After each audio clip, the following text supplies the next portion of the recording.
Welcome to Campaigns and Coffee. Today we are going to discuss running games at game stores. Chris has been running a game or games at a game store for about a year now. I'm looking at creating a campaign is what I'd like to run, but I'm thinking of just starting with a few small adventures first. And I kind of want to know how that's different from a home game or even a con game. Anybody have anything that they want to start with? Well, Ken was about to tell us a story. I've been thinking about maybe running some store games because one, I have kids off of college now, so I have a little bit more time than I used to because I'm not doing scouts and all that.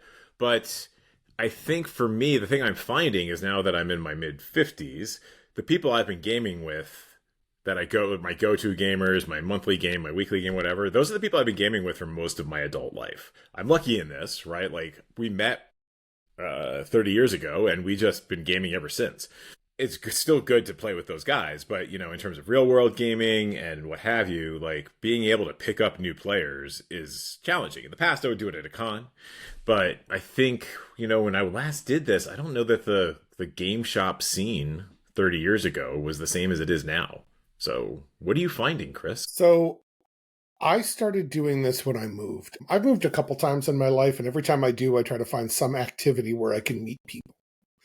And I was extremely fortunate that in my little town, there's a great game store called Darkhold Games. Roger and April, the folks that run it, are fantastic, very hospitable. They have a big, not only a storefront, but they've got the storefront next door for all kinds of games. So their bread and butter is collectible card games, because I think that's everybody's bread and butter in the game store industry these days. But there's a strong RPG section as well, and people talk about RPGs. So I went in, and you and all of us had been playing Cyberpunk Red, and I had wanted to run a game, and I didn't want to do it online if it was going to be local. So I wandered up there and offered to run, and Roger was more than happy to have me do that, which is great. And it struck me the first 4 months of games. We play every other week, so twice a month, if we're lucky, if no one has to cancel. And the first thing that I had to contend with is that, unlike a home game, you've got people, nice people, but randos, coming in and out. Yeah.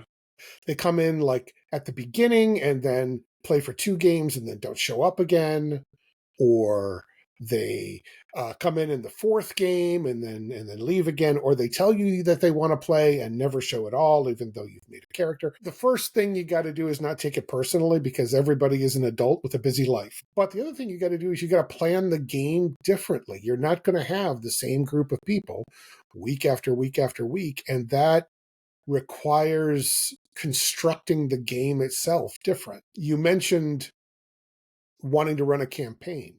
That was what I wanted to do too when I sat down. And then I began to run into problems with doing that, because I was trying to do a plot style campaign instead of a sandbox campaign. Once I switched over to a sandbox campaign and began to do it a little bit more West Marches style, where I am going to we game for 2.5 hours on a Thursday night after work. So, I've got a limited amount of time to do a thing, and I don't know that the same people will be here next session. So I try to encapsulate it and wrap it up.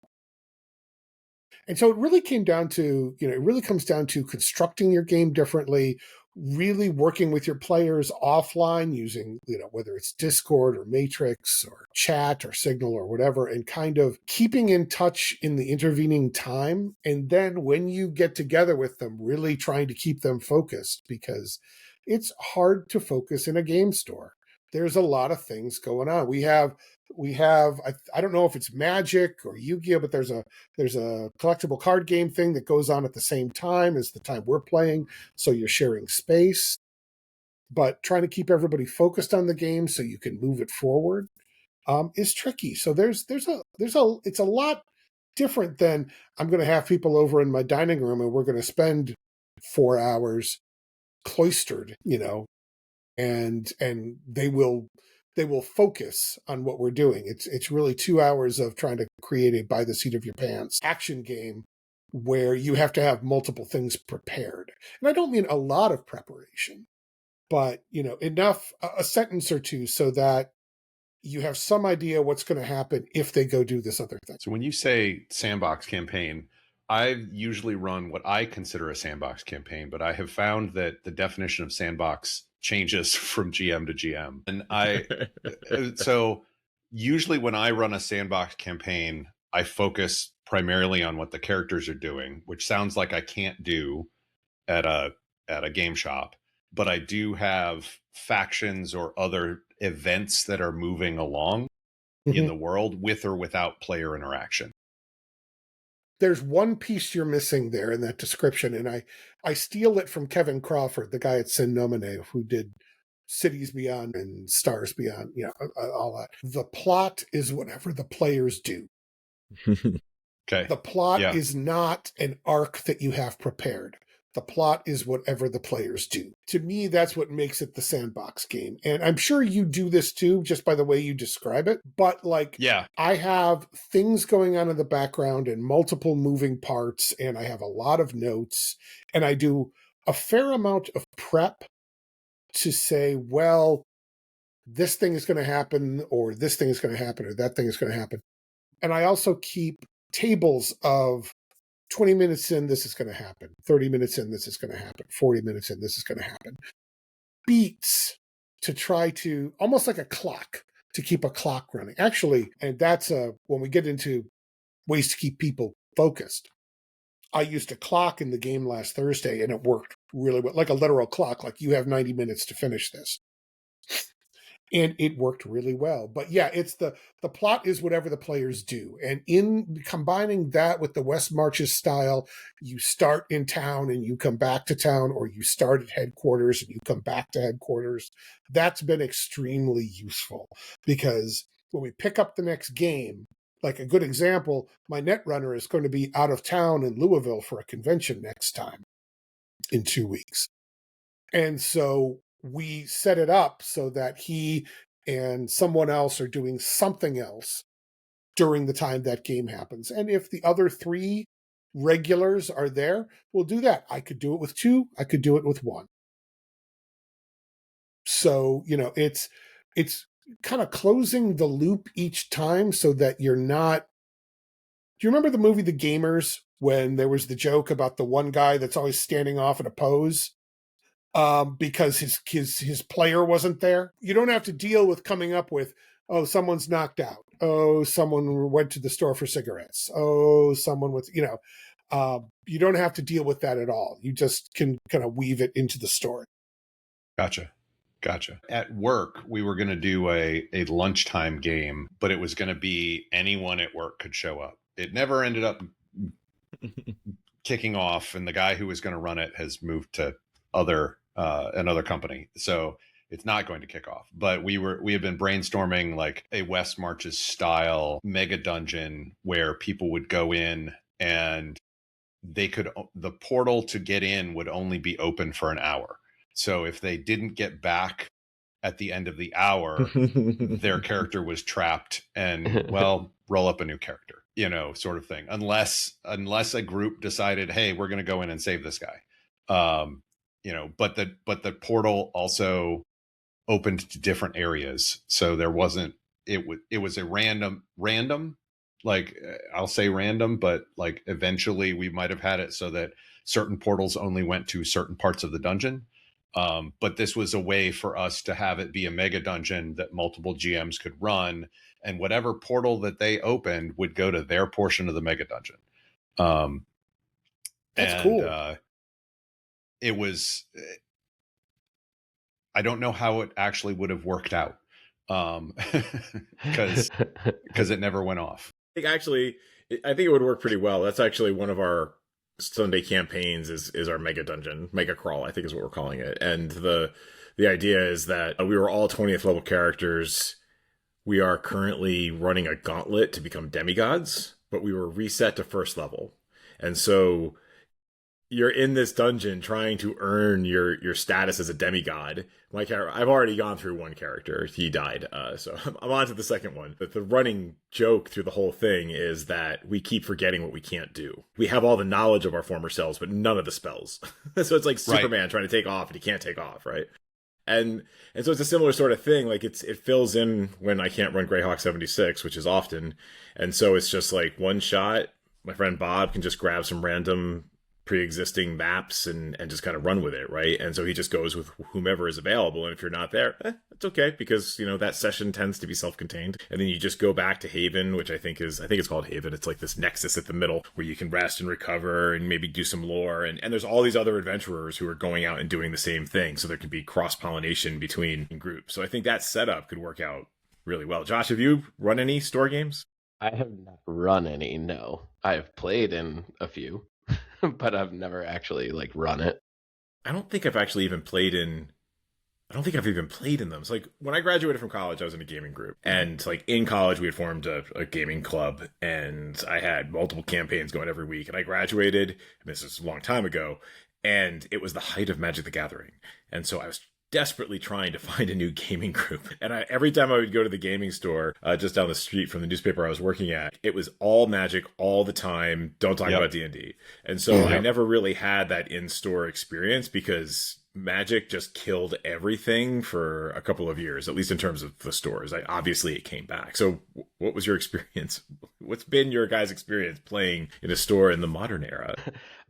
So far, it's been pretty good. I mean, most of the game stores that I go to now, they've got their little calendar and their list of, hey, this is what game is going to be playing, and and then they have little sign up sheets so that how many players or how many people have said they're coming and stuff like that. So most of the experience has been pretty positive, and it's nice because most of them are kind of like what you said, where it's a self-contained thing where you just jump in, play a game, and then leave. And hey, you could be a recurring character in their little sandbox or whatever. But the fun part then is that I love playing almost NPC like characters and their things. So I tend to end up being a guy. I tend to be a lot of pack rats that just carry all kinds of random stuff, and then they're just like, oh man, I'm really thirsty. Hey, I've got 3 water skins. You want one? So are you usually showing up with a pre-gen? Like, are you typically giving out pre-gens, Chris, or are you guys showing up with characters you made? Like, we actually do a session -1 and a session 0 to create characters, or we meet offline. One of the things about this is the town I live in is 8,000 people, and of that, at this game store, there are roughly 5 GMs, and so we all know one another. We all hang out together once a month at the last Sunday of the month, and we talk about how to make these things better inside the store. But one of the things that we've got going is a little hybrid model, is that we try to game in person. If we can't, we do it on Discord. And we talk during the week. The game store has a Discord that we're all on. And so when each game has its own room. And when people want to come in, I work with them over chat to come up with what their characters. Sometimes they come in with it fully defined. People who come into the Cyberpunk game have either played the video game or been playing or wanting to play for decades, and no one ran it. And so I've got people who are engaged when they're able to show. But no, we sit down, we make characters. If we're doing a one-shot, I'll do pre-gens. We'll do occasional one-shots. But right now, we've got a vampire game, a Vampire the Masquerade game going, Everyday Heroes. One guy is running his own homegrown system that he's working on, Cyberpunk Red, and there's a D&D game. And they all kind of rotate. So, and it's usually the same people in each set of games. It's a very small, tight-knit community here, which is nice. I don't know, does that answer your question? The answer is no. The answer to your question is no. I don't do pre-gens. Yeah. In ours, I would say it's a little bit of both. When I've sat down at some games, the question is thrown out. Hey, do you want to use pre-gens or do you want to make your own characters? In fact, that I just played Dragonbane just this last week, and that was our second game. And we were running that module that basically he was running a module and then is going to go into kind of a more, I don't know, story arc campaign book for it, but was offering, hey, do we want to do either? Some people chose pre-gens. Some people rolled up their own characters. I rolled up my own character because that's the way I usually roll if I'm going to play more than once. And it worked. It was good. People make the pre-gens their own sort of thing, kind of give it their own personality, etc. It's just all the stuff's already laid out for them. But in other ones, it's, hey, we're playing these Forgotten Realms adventures that came out, and we're gonna everybody make 5th level characters. That's the another of the games. I feel it's very similar to you, Chris, that there are multiple GMs that play in everybody else's game. Because I'm about to start, and the guy who's running Dragonbane was also a player in the guy who was running the D&D game, and the guy who is running the D&D game is a player in the Dragonbane game. And yeah, it's a lot of the similar players. I think there's basically about a group, maybe about 12 people, but some show up, some don't. Some show up for some games, some don't. Yeah. I think that's the Valkyrie's Vault that we're at. That's the game store. They have the best game store I've ever been in. I know that there are probably better ones out there, but it's a really good design. It's not just a bunch of handoff metal shelves and concrete walls. It's actually a really nice, comfortable. They have cats. They have 2 tables for role playing, but then they have an entire wall that has the shelves for a bunch of the role playing game stuff. But on the other side of that wall is where all the card games and war game stuff happens. So you don't have that cross talk and that cross noise going around all over the place. So it doesn't feel like a home game, but it's much better than like a con game where you have 5 tables around you that you have to compete with for noise. Makes sense. I will say that it's a strength to have other GMs in your game. One of the things that we've realized is that it's very hard to keep people focused at the game store. And it's not just because there were things on the walls. Running the gamut, and I say this as a joke, but it's also true, dedicated ADHD to people wanting to be social, distraction, and that sort of thing. And like 2 things have really helped. One is having my fellow GMs in the game to be the voice that says, hey, can we keep focused here? I'd really like to enjoy this. Instead of That's the nice. GM, coming down on everybody. But also sitting down with the players as the GM and saying, here's what I'm trying to accomplish here. Here's what I want to provide for you. And for that to happen, we need to slow down on some of the crosstalk. We need to, it's not that I don't want you to have fun and be social, but we've only got 2.5 hours to do this. And you're going to have a good time if we're able to. So there's a little different kind of social stuff that I've had to have those conversations with in-house people come into my home too. But it's definitely worth having those conversations up front. Oh, and the safety conversation. Super important when you're playing with people you don't know. Finding out what their flags are, absolutely vital. Yeah, that's something that I have not seen done at this. But then again, it hasn't. The games that, like Dragonbane, D&D, especially playing published modules, are, I don't know, fairly milquetoast, I guess, in terms of things. The worst that you're going to get is like someone who doesn't like spiders and have a spider show up in it. But it's not going to really delve into the weird. Sorry, Josh. No. I just saw Ken. He was like, ah. No, it's legit. I have a good friend of mine has a strong aversion to spiders, and it's a thing that I keep very much in the forefront while playing Shadowdark, to the point that I have not bought the Shadowdark GM screen because it has a ginormous spider on it. I do think, I can see what you're saying, right? It seems like a less of a risk in playing kind of more mainstream, and Dragonbane is meant to be kind of humorous, right? But whereas Cyberpunk, I think you're good ahead into the darker this past, which is not to say it can't happen in any game, right? No. But in this past session of Cyberpunk, we ended the game with someone synth coked out of their mind executing a wounded character. And before we go into and the party actually coming to blows over the whole thing, which was great play, and we had a really good time. But at the end of it, I said, look, I need to know if anybody has issues with any of this, because this could get really dark. And if you have a problem, I need to know so that we can, either have things happen off screen, soften them, don't do them at all.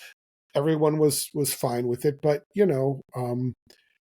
I don't know anybody that hasn't lost someone to drug abuse and at some point. And so we need to be cognizant of that, respect people's boundaries. I think, on that point, like knowing where people's comfort level is with characters dying, right? Like even if you don't get into touchy things, like some people, especially if you're playing D&D 5th edition, they have a real hard time with their character dying, right? Or not realizing it's going to be a lethal campaign. And if you're playing Shadowdark, that may be more true. Not for me, because I don't kill Shadowdark characters. I only kill D&D characters. Mm-hmm. But it's a thing, right? And so I think for all of my groups are very comfortable with it. But if you're coming from a group where you're used to more like superhero D&D, you're invincible, and your character doesn't die, then that could be a big surprise and very, I don't want to say traumatic, but it could cause drama that isn't needed if you just, set the tone ahead of time. Like character death is a possibility. Yep. People spend so much time creating their characters. They love them. And I do too. I would be sad if one of my characters was killed. Yeah, I have, like, Dragonbane is kind of like in between 5th edition and Shadowdark in terms of super heroicness and such. And I think it's a little bit more on the Shadowdark side. Because in the first game that we were at, there was this trap that would lightning bolt you if you tried to solve the puzzle wrong. I think I lightning bolted the entire party 4 times. Like I was playing my character who is, I think it's in foolhardy, they have a like a drawback that your character has, like they're foolhardy or they're gluttonous or something else like that. My character is foolhardy, and so he's just like oblivious to his own failings, sort of thing, of like, and just charges right in. So I ended up lightning bolted the party 4 times, and our mage went down, who is also our only healer. But it was and I broke out character wise and was like, I hope everybody doesn't mind. I will try not to do this very much in the future. It was a fun game. It's definitely more toward the Shadowdark end. We could have died. The GM would have let us die, but it was not something that we had talked about prior to the game. Several of the people had played before, so maybe they had the discussion, but I hadn't been part of it. It's definitely something I will have to do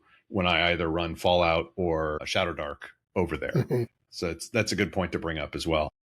Yeah, because you show up with your brand new mini, and you show up with your brand new dice, and your character dies. So my Sunday game, my monthly game that I play in Castles and Crusades, I showed up, like, we've been playing it for a while, so this isn't a relatively new character, but like I've been newly inspired by this character because he just had a hard left into lawful good. We went to a shrine, we drank from the fount. He's now lawful good, and like I'm now playing him as like an enforcer of Tennille, which is like paladin of nature sort of thing, right?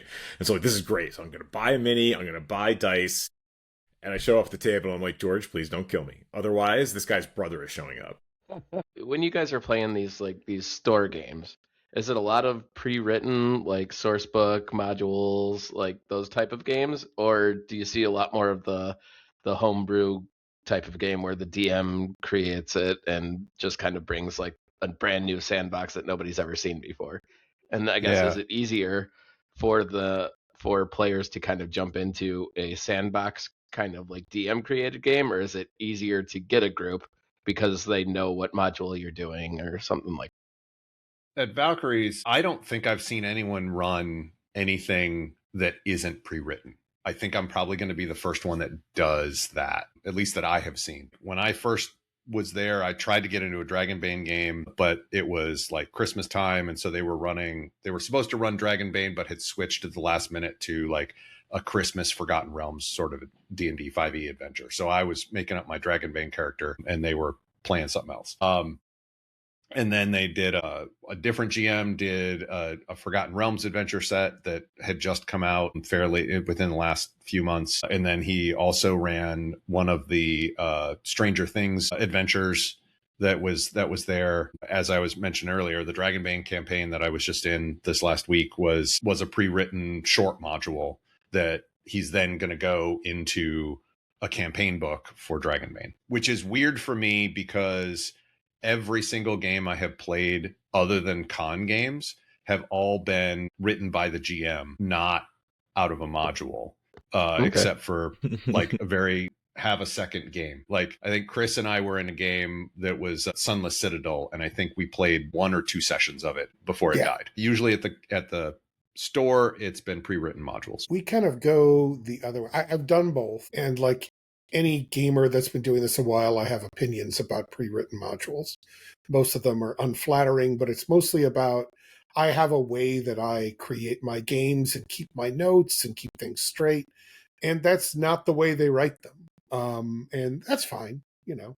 But I have a harder time. If I invent it, I can keep it in my brain. If I'm running a pre-gen, I've got to constantly be referring, and it's lots of note taking. And now I'm back in school. And now I'm, and so I tend to gravitate toward original stuff, or at least stuff that leans heavily on well-known things. So, this cyberpunk campaign I'm running, I have used some of Talsorian's stuff from Tales of the Red and things like that when we got started, because I wanted to understand how they built things. And it's fine. It's good. They do a really good job. But it was still tough kind of getting started and figuring out how that was going to work. But now that the characters have some background, and I've got my Obsidian Vault with all the NPCs they've run into and all the gigs they've done and the fallout from those things and all of that, it all just sort of rolls. Now, I may take another one of those adventures and bring it in because they are well made and they get me out of a certain rut. But in general, when I'm running, I'm going to try and do something original but familiar, I guess is the way that I would put it. Mostly because I can't keep the store-bought stuff in my head as well, and I feel that I don't do as good a job. That being said, at our game store, there are 3 original campaigns, and one, the D&D campaign mostly uses the large campaign books. So like Rime of the Frost Maiden or, the modules and things like that for D&D. But like Everyday Heroes is an original game. The vampire stuff is all original. They've been playing that for years, and Sarah does an amazing job. And then Cyberpunk the setting is not original. The stories are. I'm going to walk back a little bit of what I said. There are games that I have been in and or run where I've taken a module and filed the serial numbers off. I'll use the maps. I'll use some of the concepts in it, and maybe some of the monsters. But given the groups that I have played with, I would never be able to run a campaign book because the things that they would do would break the campaign book on page 3. And so I need the flexibility to go in that direction and not force them in the direction the campaign book or the module wants them to be. It's part of the reason why I like the Shadow Dark modules, because there's a story to the module itself, like what's going on there, like the Lost Citadel of Scarlet Minotaur, the free one that's in the quick start. There's a faction of Ettercaps, there's a faction of Beastmen, there's this Minotaur roving around. If you read the module and kind of absorb it, you realize that there's kind of a life to that area itself. But as soon as the players enter it, that disrupts that routine that was there, and there isn't a predetermined end to that module. You don't have to kill the Minotaur. It is very likely it will show up, but given that everybody that's going in there is supposed to be like level 0, unless they're really smart, they're all going to die if they try to face the Minotaur head on. You don't face the Minotaur head on. It was one of those things where I was able to run it, and no matter what the players did, it didn't break the module because there wasn't a predefined story.